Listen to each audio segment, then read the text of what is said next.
पंतप्रधान मोदींना चीन प्रश्न हाताळता आला नाही। चीनने भारताचा दिल्लीच्या क्षेत्रफळा इतका लडाखचा भाग गिळलाय। विरोधी पक्षनेते राहुल गांधींचा मोठा दावा।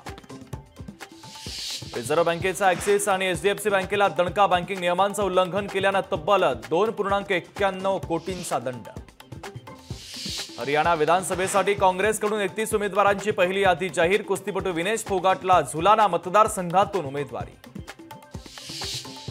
2 वर्षात पेट्रोल डिझेल वाहनांप्रमाणे होईल इलेक्ट्रिक वाहनांची किंमत। केंद्रीय मंत्री नितीन गडकरी यांचा मोठा दावा।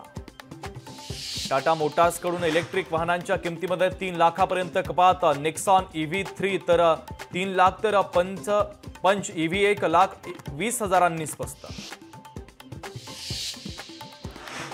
सायबर गुन्ह्यांच्या तपासासाठी AI तंत्रज्ञानाचा वापर करा। केंद्रीय गृहमंत्री अमित शहांचं आवाहन। कांद्याच्या दरात क्विंटल मागे 200 ते 250 रुपयांची घसरण। नाफेड आणि NCCFनं खरेदी केलेला कांदा खुल्या बाजारात येणार। हिंगोलीतील एलदरी धरणाच्या पाणी पातळीमध्ये वाढ। एलदरी धरणामध्ये 73% पाणीसाठा। शेतकऱ्यांची चिंता मिटली। हवामान विभागाच्या वतीने आज विदर्भामध्ये पावसाचा रेड अलर्ट तर खानदेशसह पश्चिम महाराष्ट्र आणि कोकणाला पावसाचा येलो अलर्ट।